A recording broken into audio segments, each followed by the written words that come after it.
Élodie Pinel, bienvenue chez nous.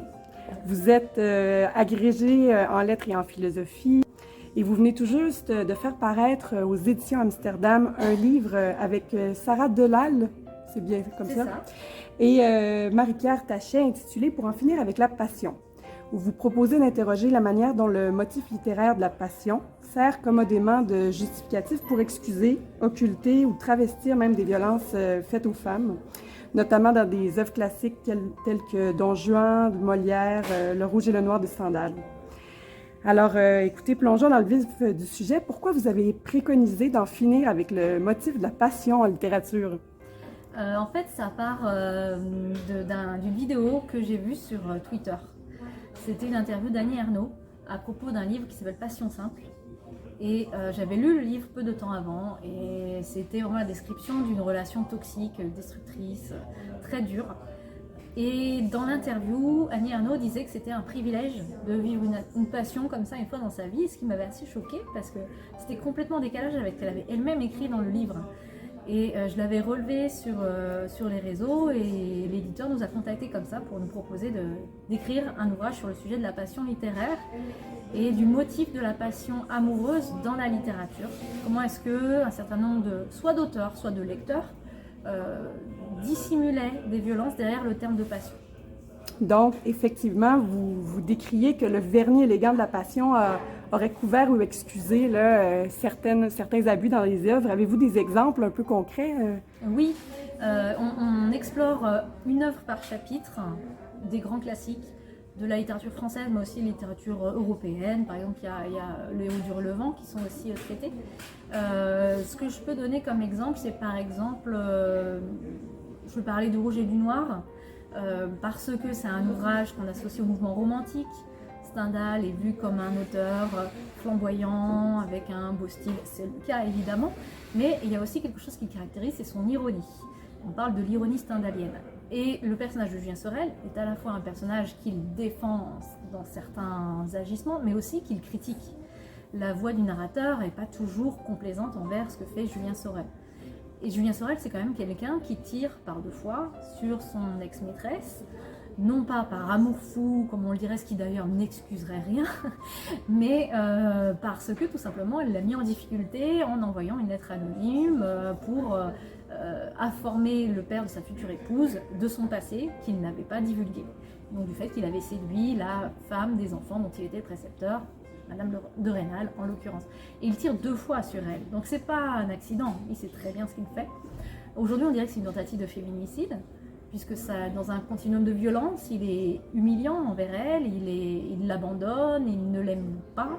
Et donc, en relisant le texte précisément, on se rend compte de toutes les phrases où Stendhal le dit, enfin le narrateur en tout cas le dit, Julien Sorel se lance le défi de la séduire, mais c'est pas parce qu'il est amoureux d'elle, c'est parce qu'il veut la conquérir. Il y a la métaphore de la conquête militaire qui revient très souvent, c'est un ambitieux.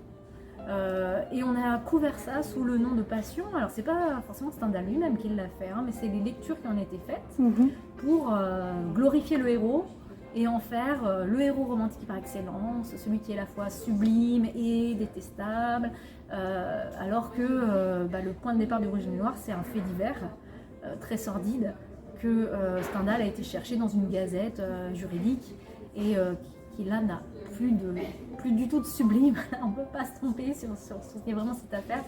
Donc voilà, c'est un cas où le mot de passion a été utilisé pour euphémiser la violence dans un rapport homme-femme en l'occurrence. C'est intéressant. Cette lecture un peu critique féministe des œuvres littéraires que vous pratiquez ne pourrait-elle pas friser un peu le moralisme, puis comment la pratiquer en fait sans sacrifier la passion littéraire elle-même?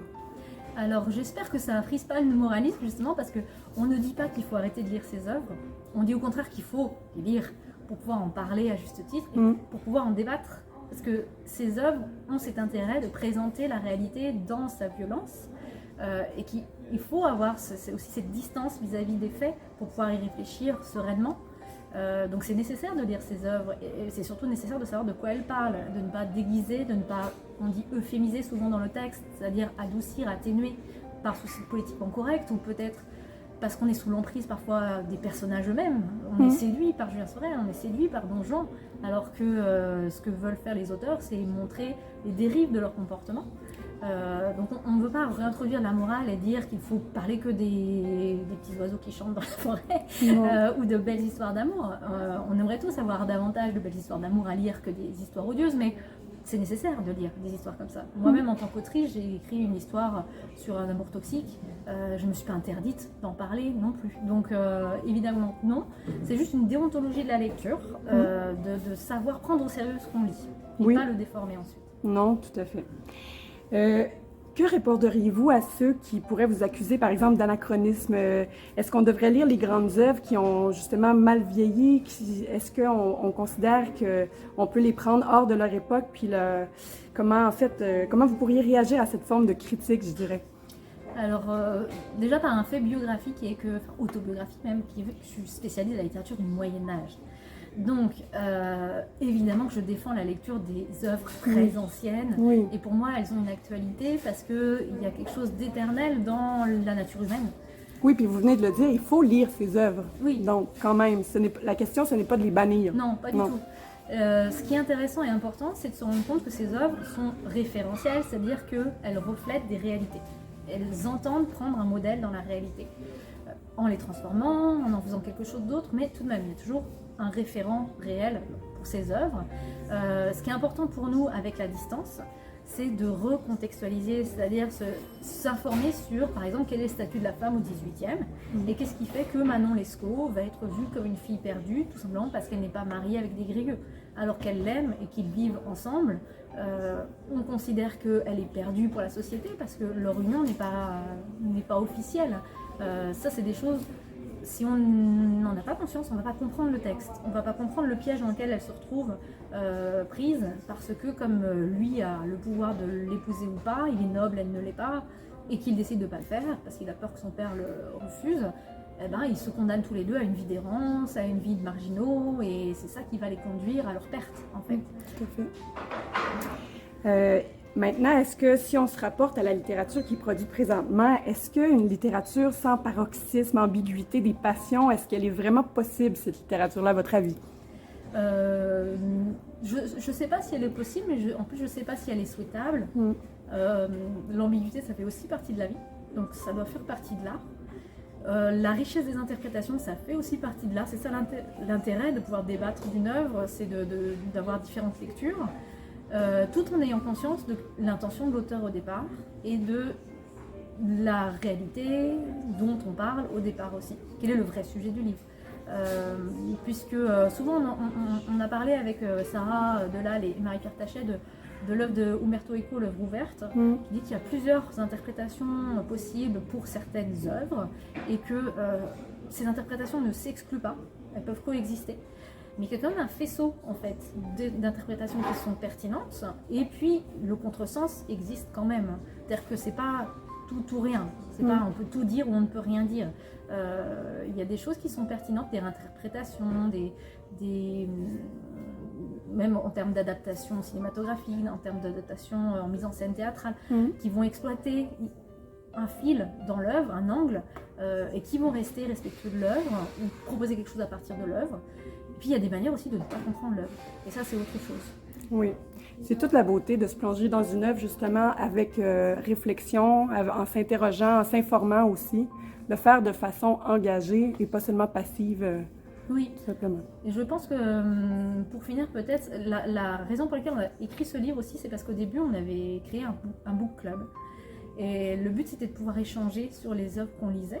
Et je crois que ce qui est important aussi dans la lecture, le plaisir de la lecture, c'est aussi le plaisir de l'échange après, et de pouvoir débattre de ce qu'on a lu, de ne pas être d'accord, et d'essayer de trouver ce qui nous émeut dans un texte, et qui peut être justement le fait de présenter des choses difficiles qu'on a pu vivre, ou dont on a été témoin, d'y trouver des solutions, d'y trouver un exutoire, une catharsis.